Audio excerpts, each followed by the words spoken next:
Hello, Dave here with emergencyprepguy.com. Appreciate you stopping by. As always, if you get any benefit out of this video, please don't forget to subscribe to the channel and like the video, and also hit the little bell so that you get notified when we do future videos. We always appreciate it when people do that because it helps us get the word out.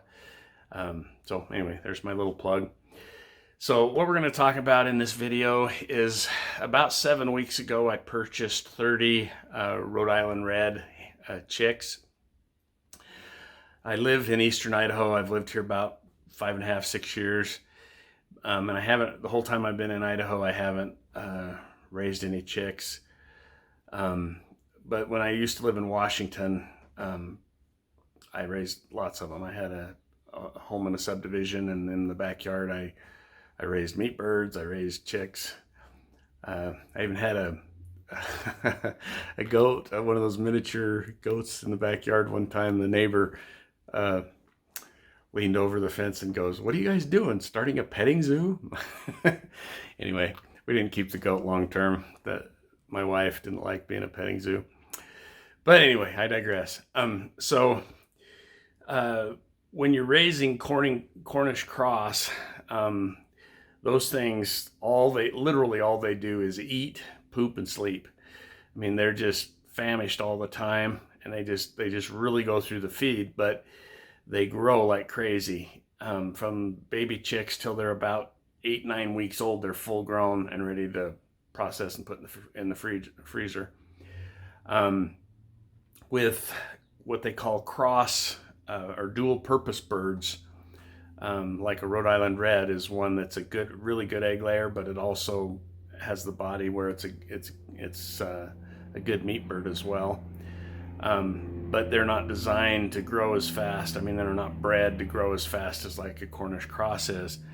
So instead of 8 or 9 weeks, it takes 15, 16, sometimes 18 weeks. I've heard one guy told me he keeps his till 20 before they're fully grown. So a Rhode Island Red, they're not constantly eating food all the time. They're not, they, at least not like compared to a Cornish cross, but they do eat a lot. And since you're keeping a longer period of time, overall, it's going to cost you a lot more feed to get them up to growth size. The reason I decided to go with the Rhode Island Reds this time, a couple reasons. One, I wanted a few of them for egg layers, and so I was going to buy some of them for that anyway.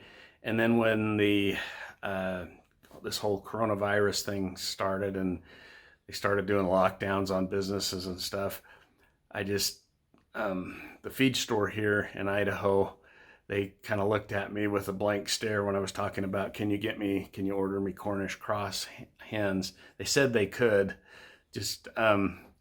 but with the whole COVID thing, I just decided, well, what the heck? It'd be fun to raise some Rhode Island Reds. And so I picked up 30 of them there, and the rest is history, I guess, as they say. So what we're going to do in this video is we're going to take you through the process, and I'm going to show you, how I set up just a real basic brooder box that I kept in the house for a little while. I've got some pre-made brooder boxes that I'll do a video on later that I ordered just because I know I'm going to be doing this more consistently, and the pre-made ones, you can control the temperature a little easier and the smell is much less. So I've never had a pre-made one before, but I've been researching it, and so I'll do a video and I'll show you how those work out in the future. But anyway, this will give you an idea if you want to raise any kind of chicks at home. This will explain to you how and show you exactly, just a real simple, anybody can do it in their house. I'm going to have them in a spare bedroom, the brooder box set up in a spare bedroom. I'll lay down some 6mm plastic on the ground first, and then I got some basic brooder boxes set up. That's how I've done it.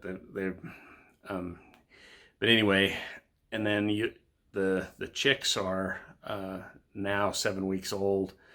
I've got 4 of them that I picked for hen layers, and they're out in a coop. So I'll show you all that in this video. The other ones I've got in what they call these stackable cages, because they don't need to be in a brooder box anymore. So the last few weeks they've been in stackable cages in the garage, and I'll show you those as well, and we'll talk about it. Kind of the idea here is there's really no reason we can all, anybody that wants to, you can raise enough poultry for your family pretty inexpensively and pretty easily. So with that, let's get to showing you the brooder box.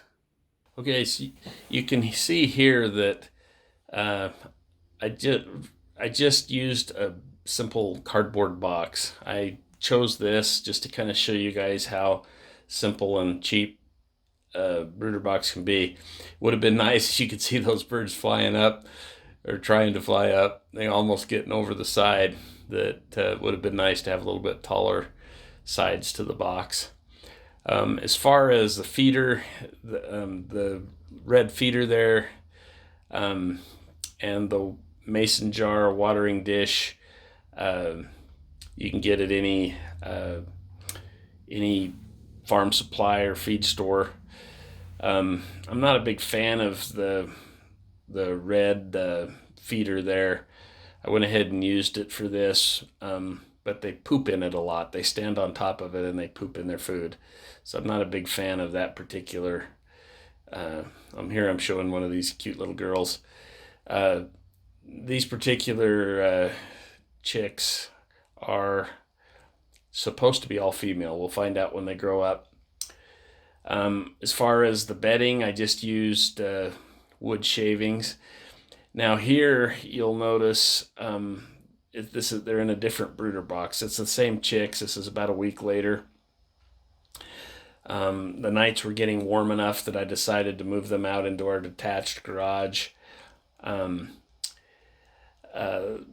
The pen here is about half the size of what you'll see them have later. Once they got a little more feathered out, then I expand this brooder box later to be twice the size so that they've got more room to run. Now here you can see I switched the brooder box around, and this is when they're getting like I think when this particular clip was taken, they were like 3.5 weeks, just under 4 weeks old, somewhere in there. And you can see that now I've opened it up. They've got twice as much space in there. You can see there, I'm not really using the red feeder anymore. I got tired of them pooping in it. I just kind of used it as a block, so that a barrier to keep them from kicking the shavings into that Glad container there, which I converted into a feeder. I'll show you that here in a little minute. To kind of keep the shavings away. And you'll notice the water dishes they have on the right side are about 2 inches higher than the main floor where I have the feeder in it. And you can see here they have 2 cardboard boxes, or actually 1 cardboard box that I have sitting at the bottom, and I just took a plastic garbage bag and cut it out to fit the bottom of the cardboard box, and then taped it all the way around the side, and then that's what I put the shavings on. And that's just to keep their poop and stuff from soaking into the cardboard bottom of the box. And you can see they make kind of a mess here. I'm a little embarrassed to show you this clip because you can see I literally had cleaned the poop 2 days earlier.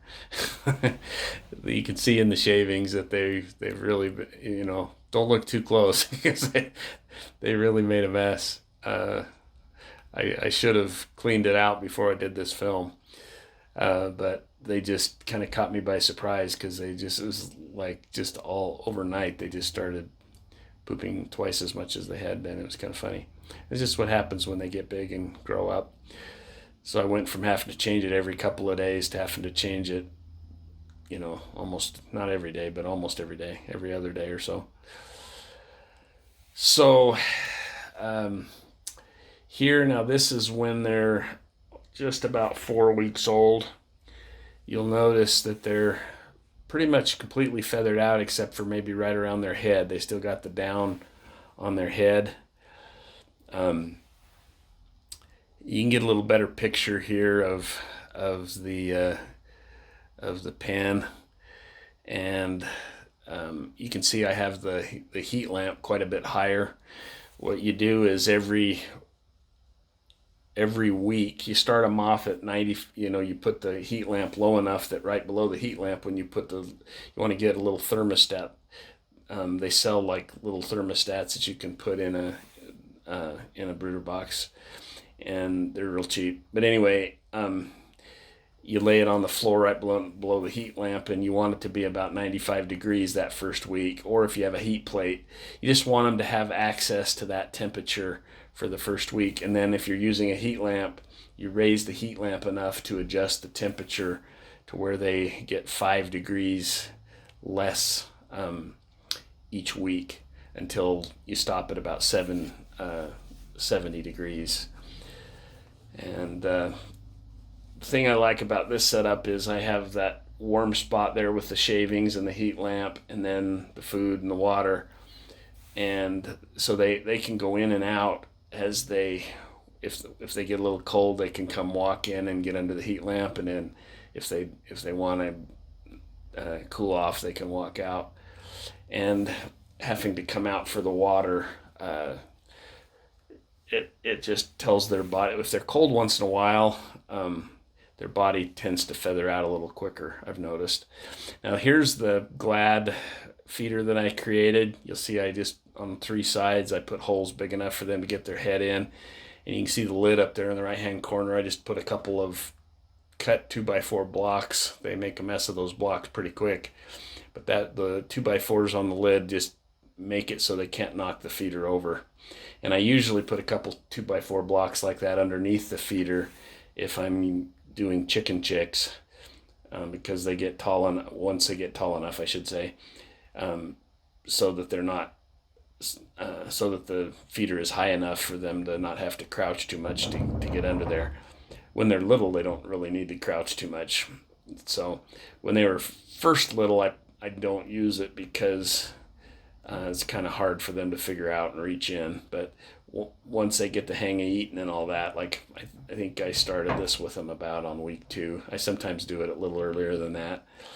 But anyway, I like that style. I got that feeder style from Slightly Redneck's videos.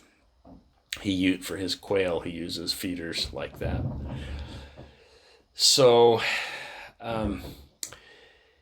there I'm showing you the blocks I put under the, anyway, don't know what there, that's where I put the blocks, and I put the feeder on top of those. I usually put 2 of those down, and then I set the feeder on there. So that's how I do it. And by keeping the shavings with a little barrier there, it just keeps them from kicking it in the food or dragging it up and getting it in the water. Makes the water last longer. When you're first starting with the baby chicks, with those waterers, you want to put a bunch of marbles. You see the red waterer there in the top right-hand corner there, or the mason jar, either one. Those waterers sometimes they can fall in it or sit in it. Chickens are usually, I've never really seen a chicken chick drowned in it, but they can get themselves cold. And so if you, smaller birds like a quail or a partridge or whatever, they'll actually drown in it.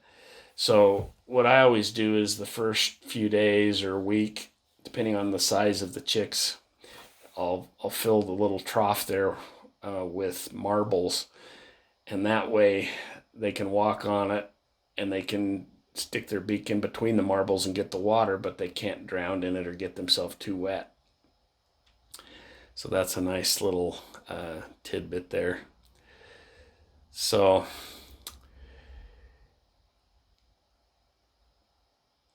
now here we are out in the garage. This is now when they're about 7 weeks old, maybe 6.5 weeks old. They're fully feathered out, except still about half feathered out on their heads, but they're quite a bit bigger, as you can see. And so I moved them over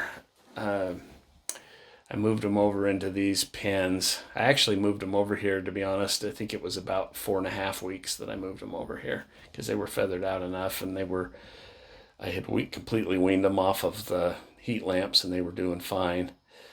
It's pretty close to 5 weeks, I think. Anyway, just depends on the weather and how fully feathered the bird's out. Sometimes I wait till 6 weeks old to do it. Some, like with quail or partridges, I'll do them a lot of times at 4 weeks. It just depends on the bird and how fully feathered out they get.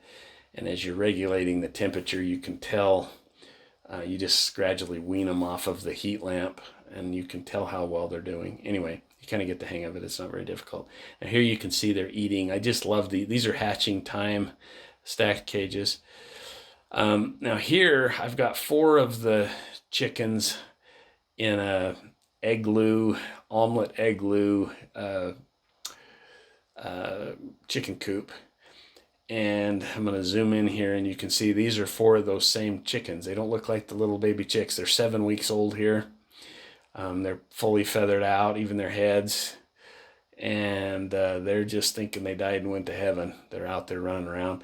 I'm going to do a review later on this this chicken coop. I really like it because I just really like it. We'll talk more about that later.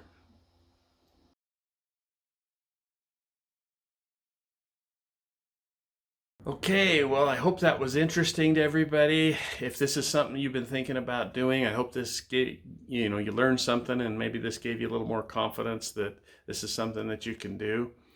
If you have any questions about the process, be sure to comment on the video and ask me, and I'll be happy to get back to you and talk about it.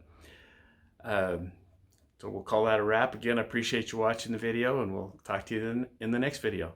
Thanks.